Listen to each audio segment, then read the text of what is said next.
주의 도움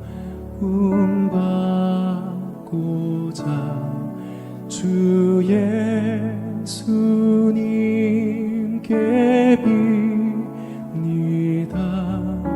그 구원 허락하시사 날 받아주소서.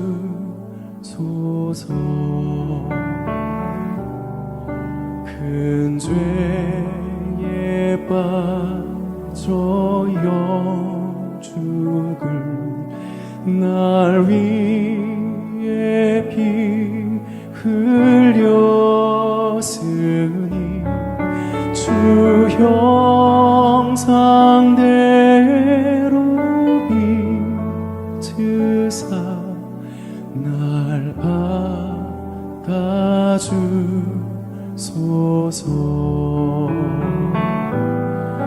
내 모습 이대로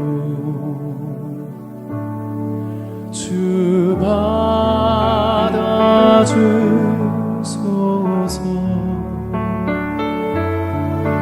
날 위해 돌아가신 주 날 받아주소서.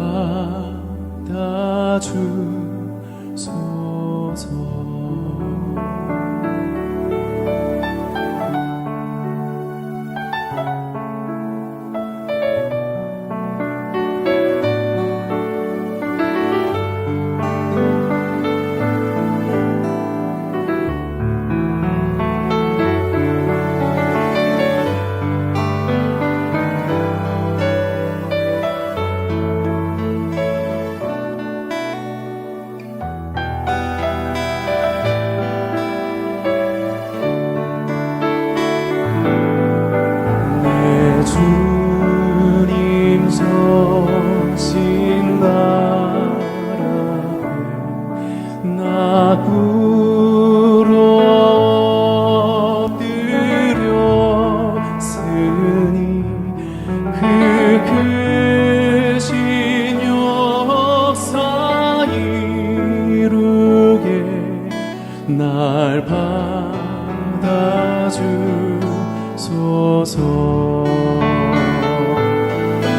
내 모습 이대로 주 받아주소서.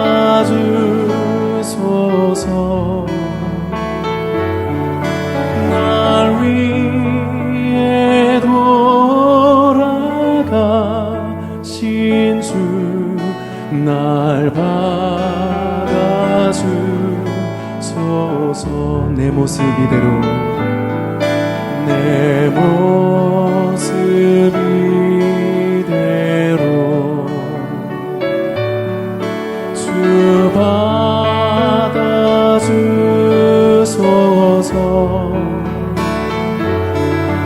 날 위해 돌아가신 주 날 한 번 더 고백합시다. 내 모습 이대로 내 모습 이대로 주 받아주소서.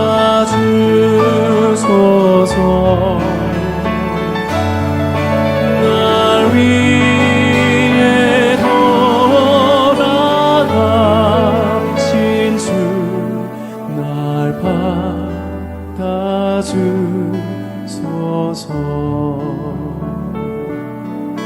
날 받아주소서.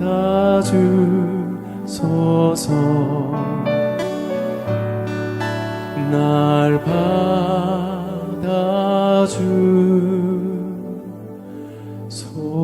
받아주소서.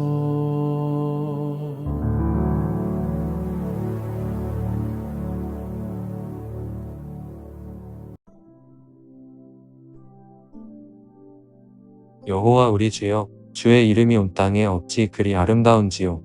주의 영광이 하늘을 덮었나이다. 주의 대적으로 말미암아 어린아이들과 젖먹이들의 입으로 권능을 세우시며 이는 원수들과 보복자들을 잠잠하게 하려 하심이니이다. 주의 손가락으로 만드신 주의 하늘과 주께서 베풀어 두신 달과 별들을 내가 보오니 사람이 무엇이기에 주께서 그를 생각하시며 인자가 무엇이기에 주께서 그를 돌보시오나. 그를 하나님보다 조금 못하게 하시고 영화와 존귀로 관을 씌우셨나이다. 주의 손으로 만드신 것을 다스리게 하시고 만물을 그의 발 아래 두셨으니 곧 모든 소와 양과 들짐승이며 공중의 새와 바다의 물고기와 바닷길에 다니는 것이니이다. 여호와 우리 주여, 주의 이름이 온 땅에 어찌 그리 아름다운지요. 아멘.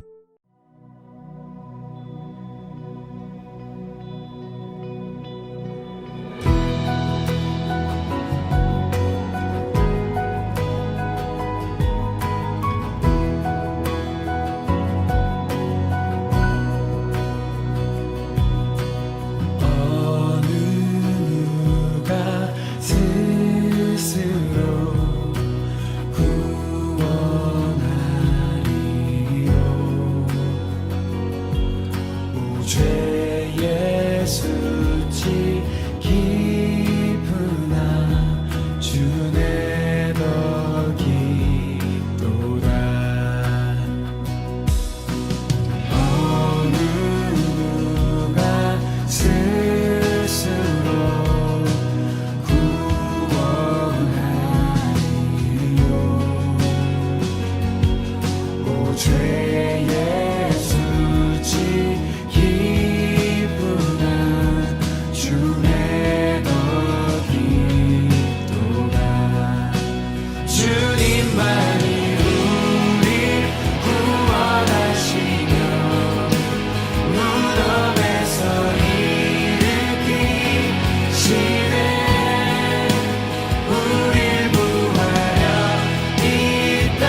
애굽 사람이 두려워 아내를 누이로 속였던 아브라함이 칼을 들고 전쟁에 뛰어들었습니다.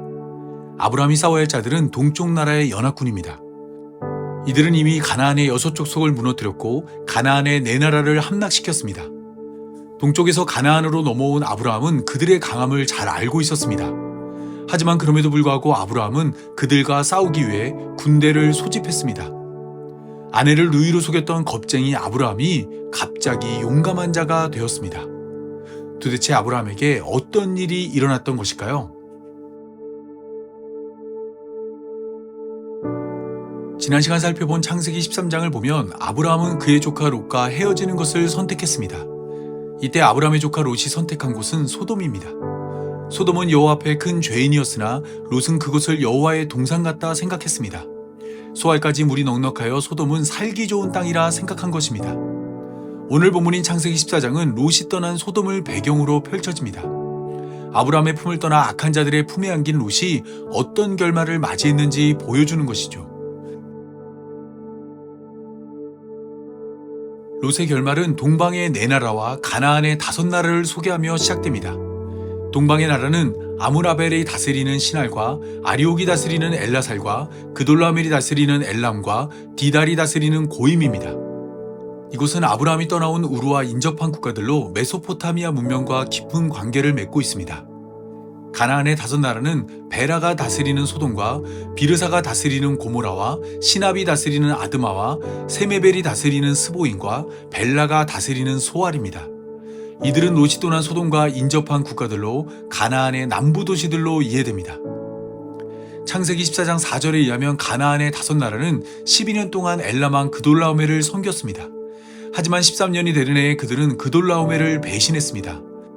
아브라함이 가나안에 도착했을 때 가나안에 기근이 들었는데 아무래도 그 기근으로 인해 먹을 것이 부족한 가나안의 5나라는 더 이상 그돌라오멜을 섬길 수 없었던 것 같습니다. 그래서 가나안의 5나라는 엘람왕 그돌라오멜을 배신했습니다. 때문에 그 다음 해인 14년에 그돌라오멜은 그와 함께한 왕들과 연합하여 가나안을 침략했습니다. 배신한 자들을 벌하는 것은 물론이고 많은 재물을 빼앗기 위해 전쟁을 일으킨 것이죠. 동방의 4나라는 가나안 땅에 들어와 그곳에 사는 6족속을 먼저 공격했습니다. 아브라함이 북에서 남으로 가나안 땅에 들어온 것처럼 이들도 북에서 남으로 진격하며 눈에 보이는 모든 족속을 차례대로 침략했습니다. 이 소식을 접한 가나안의 5나라는 역청구덩이가 많은 시띵 골짜기에 진을 폈습니다. 역청은 아스팔트와 같은 재질로 역청구덩이에 빠진 자는 늪에 빠진 것처럼 쉽게 그곳을 빠져나갈 수 없습니다. 이러한 지형적 특징은 그곳에 사는 가나안의 5나라에게 유리하게 작용할 것이라 생각했지만 결과는 정반대였습니다.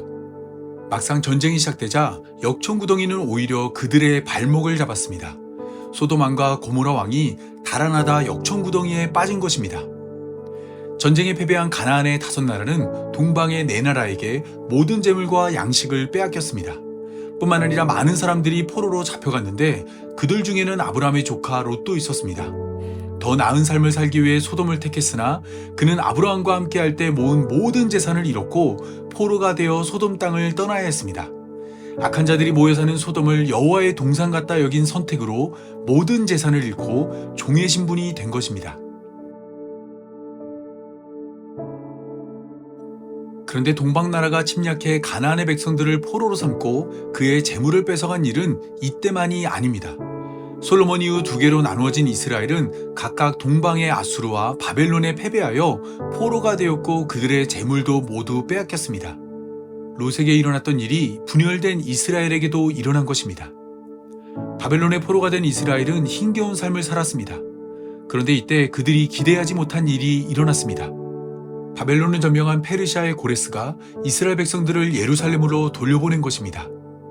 이스라엘 백성들은 나라를 되찾기 위해 무엇도 하지 않았지만 예레미야 29장 10절이 소개하는 바와 같이 하나님께서 바벨론에서 70년을 보낸 이스라엘을 그들의 땅으로 돌아오게 하였습니다. 하나님께서 은혜로 이스라엘 백성들에게 약속의 땅을 돌려준 것입니다. 오늘 본문을 보면 롯의 경우도 마찬가지입니다. 롯은 포로가 되어 모든 재물을 잃었고 포로에서 벗어나기 위해 어떤 시도도 하지 않았습니다. 더 정확히 말하자면 어떤 시도도 할 수 없었죠. 그런데 이때 하나님이 롯에게 자비를 베풀어 아브라함을 보내주었습니다. 심지어 롯은 아브라함의 도움을 요구하지 않았는데도 말이죠. 오늘 본문 창세기 14장 13절에서 16절은 그 과정을 잘 보여줍니다. 전쟁의 패에 포로로 잡혀가다 도망친 한 사람이 아브라함을 찾아와 그의 조카 롯도 포로로 끌려갔다 말해주었습니다.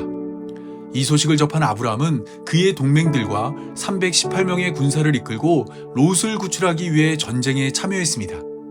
창세기 14장 24절을 보면 아브라함과 함께한 동맹들은 젊은이였고 아브라함과 함께한 318명은 집에서 길리고 훈련된 자들입니다. 집에서 길리고 훈련되었다는 것은 그들이 오랜 시간 아브라함과 함께했다는 것으로 그들은 소돔으로 떠나기 전까지 아브라함과 함께한 롯을 잘 알고 있었습니다. 때문에 318명의 군사들은 아브라함과 같이 가족을 구하는 심정으로 전쟁에 뛰어들었습니다. 긴 시간을 함께한 롯을 구하기 위해 목숨을 건 싸움을 시작한 것입니다. 아브라함의 군대는 많은 인원이 아니었습니다. 때문에 이들은 정상적인 방법으로 동방의 네 나라를 제압할 수 없었습니다. 그래서 그들은 밤에 기습하는 방법을 선택했습니다. 아브라함과 그의 가신들이 나누어 밤에 그들을 쳐부수고 다메섹 왼쪽 호바까지 쫓아가 모든 빼앗겼던 재물과 아브라함의 조카 롯과 그의 재물과 또 부녀와 친척을 다 되찾았습니다. 적은 군대로 아브라함은 가나안 땅을 쑥대밭으로 만든 동방의 네 나라를 물리친 것입니다. 이런 모습은 지금까지 아브라함이 보여준 모습과 다른 모습입니다. 그는 창세기 12장에서 비겁한 겁쟁이였습니다. 집에서 기르고 훈련시킨 318명의 군사가 있었지만 아브라함은 자신의 생명을 지키기 위해 아내를 누이로 속였습니다. 뿐만 아니라 아내를 빼앗겼지만 아내를 되찾기 위해 어떤 일도 하지 않았습니다. 그런데 오늘 본문인 창세기 14장을 보면 아브라함은 정의롭고 용감한 사람으로 변했습니다. 한치의 망설임도 없이 군사를 소집했고 발빠르게 적들을 추적하여 롯을 구출했습니다. 창세기 12장의 겁쟁이 아브라함이 창세기 14장에서는 용감한 아브라함이 된 것입니다. 도대체 무엇이 아브라함을 이렇게 변화시킨 것일까요? 그 이유를 알기 위해서는 창세기 12장과 창세기 14장 사이에 위치한 창세기 13장을 봐야 합니다. 창세기 13장에서 아브라함은 롯을 떠나보낸 뒤 하나님을 만났습니다. 그리고 이때 하나님은 아브라함에게 너는 눈을 들어 너 있는 곳에서 북쪽과 남쪽 그리고 동쪽과 서쪽을 바라보라. 보이는 땅을 내가 너와 내 자손에게 주리니 영원히 이르리라 말씀하였고 너는 일어나 그 땅을 종과 횡으로 두루 다녀보라. 내가 그것을 내게 주리라 말씀하였습니다. 아브라함에게 가나안 땅을 허락할 것이라 약속한 것입니다. 아브라함은 바로 이 약속을 믿었습니다. 그리고 이 약속을 의지해 군대를 일으켰습니다. 동방의 네 나라에 비해 턱없이 부족한 숫자지만 하나님이 자신과 함께한다는 것을 알았기에 적들을 두려워하지 않았습니다. 애굽의 큰 재앙을 내려 사라를 되찾아주는 하나님을 경험하였기에 여호와의 구원하심이 칼과 창에 있지 않고 전쟁은 하나님께 속한 것임을 믿은 것입니다. 전쟁이 하나님께 속했다는 것은 사사기 7장의 기드온을 통해서도 확인할 수 있습니다. 기드온은 32,000명의 군사와 함께 했으나 하나님은 너를 따르는 백성이 너무 많다 말씀하신 후 기드온의 곁에 300명만 남겨두었습니다. 그리고 300명의 군사를 통해 미디안을 무찔러 전쟁이 하나님께 속했다는 것을 깨닫게 하였습니다. 뿐만 아니라 애굽에 갇혔던 이스라엘 백성들이 바로의 군대를 무찌른 것과 여호수아가 여리고성을 무너뜨린 것과 다윗이 골리앗을 이긴 것 등은 모두 전쟁이 하나님께 속했다는 것을 말해줍니다. 전쟁에서 이기고 지는 것은 사람이 결정하는 것이 아니라 하나님이 결정하는 것입니다. 따라서 이 사실을 깨달은 아브라함은 두렵지 않았습니다. 전쟁의 승패를 결정하는 하나님이 자기 편에 선 것을 믿었습니다. 이 믿음은 겁쟁이 아브라함을 용감한 아브라함으로 변화시켰습니다. 하나님이 가나안 땅을 약속하였기에 가나안 땅에서는 누구도 자신을 이길 수 없다 믿은 것입니다. 예수님의 제자였던 베드로는 창세기 12장의 아브라함처럼 겁쟁이였습니다. 예수님이 체포되었을 때 3번이나 예수님을 부인했습니다. 자신의 생명을 지키기 위해 예수님을 3번이나 외면한 것입니다. 그런데 교회의 지도자가 된 베드로는 창세기 14장의 아브라함처럼 용감한 베드로가 되었습니다. 예수님을 죽인 공회로 모인 자들이 도무지 예수님의 이름으로 말하지도 말고 가르치지도 말라 경고하였을 때 베드로는 하나님 앞에서 너희의 말을 듣는 것이 하나님의 말씀을 듣는 것보다 옳은가 판단하라. 우리는 보고 들은 것을 말하지 아니할 수 없다라고 말한 것이죠. 생명을 위협하는 공회로 모인 자들에게 담대히 예수님을 증거하겠다 말한 것입니다. 베드로의 이러한 변화에도 예수님의 약속이 있습니다. 예수님은 베드로를 용서한 후 하늘로 올라가며 올라간 모습 그대로 다시 올 것을 약속해 주었습니다. 이 약속은 베드로의 부인을 예견한 예수님의 약속과 연결됩니다. 예수님은 베드로가 3번이나 부인할 것을 말씀하신 후 너는 마음에 근심하지 말라 하나님을 믿으니 또 나를 믿으라. 내가 너희를 위하여 거처를 예비하러 가노니 가서 내가 너희를 위하여 거처를 예비하면 내가 다시 와서 너희를 내게로 영접하여 나 있는 곳에 너희도 있게 하리라 약속해 주었습니다. 그리고 그 약속을 따라 예수님은 하늘로 올라갔고 그 약속을 지키기 위해 다시 이 땅에 내려올 것입니다. 베드로는 이 약속을 믿음으로 담대해졌습니다. 약속한 모든 것을 지켜 행한 예수님이 약속한 모든 것을 지켜 자신을 구원할 것을 믿었기 때문입니다. 물론 작심삼일이라는 말이 있는 것처럼 사람은 쉽게 바뀌지 않습니다. 아브라함의 조카 롯은 소돔에서 험한 일을 당했지만 전쟁이 끝나자 다시 소돔으로 돌아갔습니다. 또한 소돔이 심판에 이를 것이라는 경고에도 소돔에서 떠나기를 지체했습니다. 하나님의 자비로 소돔을 나왔지만 산으로 도망하지 않고 물이 풍부한 소알로 자신을 보내달라 말하였습니다. 죽을 고비를 넘기고 심판이 코앞에 이르렀지만 풍요로운 삶을 포기할 수 없었던 것입니다. 이러한 모습은 아브라함도 마찬가지입니다. 아브라함은 하나님의 약속을 믿음으로 롯을 구출하였지만 시간이 지나며 하나님의 약속을 믿지 못해 이스마엘을 낳았고 그의 나이 99세에도 아내를 누이로 소개하는 거짓말을 하였습니다. 용감했던 아브라함이 다시 겁쟁이 아브라함이 된 것입니다. 하지만 그럼에도 불구하고 하나님은 아브라함을 포기하지 않았습니다. 하나님은 계속해서 아브라함을 찾아갔고 아브라함에게 자녀가 있을 것이라 약속해 주었습니다. 그리고 아브라함이 100세가 되었을 때 약속한 대로 아브라함의 아내 사라가 아들을 낳았습니다. 아브라함은 늙었고 사라는 여성의 생리가 끊어져 자식을 낳을 수 없었으나 하나님은 약속한 바를 지켜 아브라함에게 이삭을 허락한 것입니다. 이 일은 아브라함에게 큰 믿음을 허락했습니다. 하나님은 아브라함의 어리석은 선택과 흔들리는 믿음에도 불구하고 반드시 약속한 바를 지켜 행한다는 것을 알게 되었습니다. 때문에 아브라함은 이삭을 번제로 바치라는 하나님의 명령에도 순종할 수 있었습니다. 하나님께서 내 언약은 이삭과 맺을 것이라 말씀하였기에 이삭을 죽이더라도 이삭을 다시 살려 그와 언약을 맺을 것이라 믿은 것입니다. 다시 소돔으로 돌아간 어리석은 롯의 선택은 우리의 삶에서 쉽게 발견되는 모습입니다. 우리는 눈에 보이는 좋은 것을 쫓아 하나님의 뜻을 외면합니다. 좁은 길을 걸어 좁은 문에 들어갈 생각을 하지 않고 넓은 길을 걸어 넓은 문에 이르길 원합니다. 좁은 문을 열 때 생명이 있고 넓은 문을 열 때 사망에 이른다는 것을 알면서도 넓은 길을 떠나 좁은 길로 들어서는 것을 지체합니다. 하나님의 자비로 좁은 길에 들어섰음에도 어느덧 고개를 들면 넓은 길을 걷고 있습니다. 성경은 돈을 사랑함이 일만하게 근원이라 말하지만 하나님과 돈 사이의 선택은 언제나 돈입니다. 하나님 없이는 살아도 돈 없이는 살지 못합니다.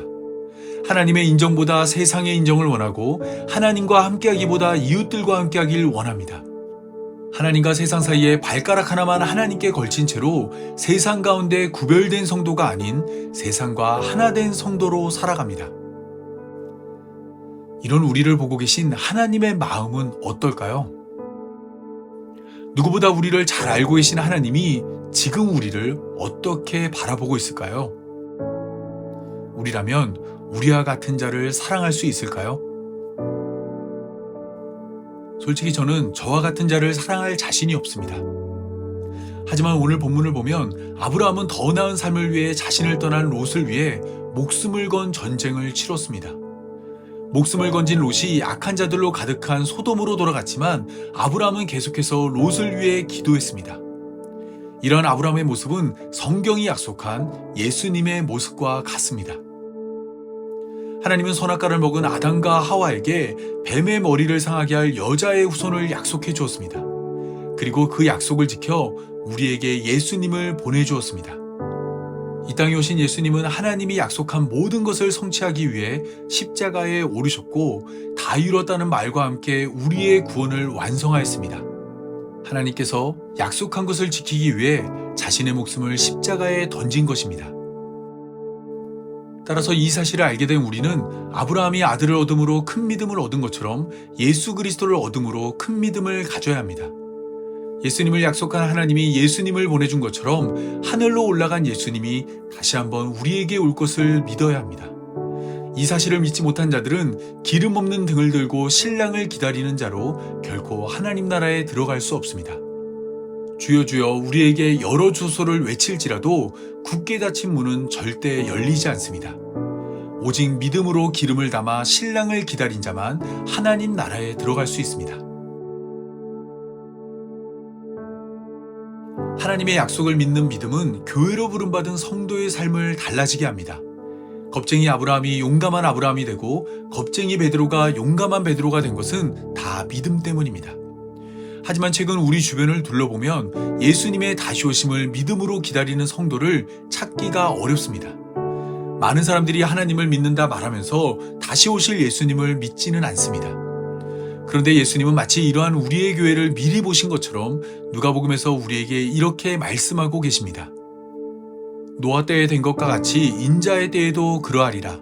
노아가 방주에 들어가던 날까지 사람들이 먹고 마시고 장가들고 시집가더니 홍수가 나서 그들을 다 멸망시켰으며 또 롯의 때와 같으리니 사람들이 먹고 마시고 사고 팔고 심고 집을 짓더니 롯이 소돔에서 나가던 날에 하늘로부터 불과 유황이 비오듯 하여 그들을 멸망시켰느니라. 인자가 나타나는 날에도 이러하리라. 예수님이 나타나는 날은 노아 때와 같고 롯의 때와 같다고 합니다. 바울도 우리에게 같은 말을 하고 있습니다. 그들이 평안하다 안전하다 할 그때에 임신한 여자에게 해산의 고통이 이른같이 멸망이 갑자기 그들에게 이르리니 결코 피하지 못하리라. 아브라함은 아들을 허락한다는 하나님의 약속을 믿지 못했지만 하나님은 아브라함에게 아들을 허락했고 하나님은 그리스도를 보내주겠다 약속한 후 그리스도를 우리에게 보내주었습니다. 때문에 이 사실을 알게 된 우리는 예수님의 약속대로 예수님이 다시 우리에게 오실 것을 믿어야 합니다. 이 믿음은 분명 우리를 달라지게 할 것입니다. 사방에서 우겨쌈을 당하여도 쌓이지 아니하며 답답한 일을 당하여도 낙심하지 아니하고 박해를 받아도 버림받지 않으며 거꾸로 트림을 당하여도 망하게 되지 않을 것입니다. 세상에서 환난을 당하나 담대하게 할 것입니다. 예수님께서 이미 세상을 이겼기 때문입니다. 이 사실을 믿음으로 새 피조물의 삶을 살아가는 성도의 삶이 되기 바라며 오늘 말씀 맺겠습니다. 다 함께 기도하겠습니다. 하나님, 달라지고 싶습니다. 죄에 매인 삶이 지긋지긋합니다. 벗어나고 싶어 발버둥 치지만 도저히 우리의 힘으로는 할 수 없습니다. 하나님의 은혜로 우리의 삶을 구원하여 주옵소서. 시국창 속에 허덕이는 우리의 삶을 햇빛보다 더 밝은 하나님 나라로 인도하여 주옵소서. 부지런히 우리의 거처를 마련하신 예수 그리스도를 기다리오니 속히 우리에게 임하여 주옵소서. 마라나타 주 예수여 속히 임하여 주옵소서. 노아의 때와 롯의 때처럼 예수님이 오실 것을 믿사오니 그날에 우리를 큰 사랑으로 안아주옵소서.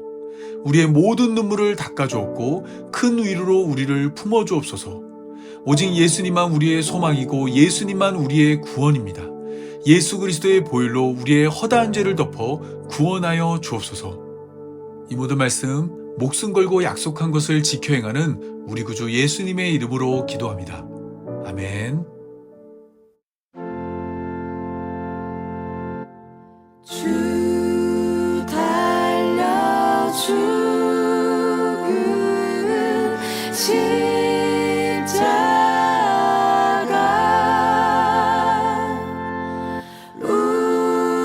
우리가 생각할 때에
이제는 자신의 생명으로 약속을 지켜 행하는 예수님의 은혜와 독생자 예수 그리스도를 우리에게 약속한 하나님의 사랑과 성취된 약속으로 우리의 삶을 이끄는 성령의 인도하심이 다시 오실 예수님을 믿음으로 기다리는 모든 성도들과 영원토록 함께하길 간절히 축원하옵나이다. 아멘.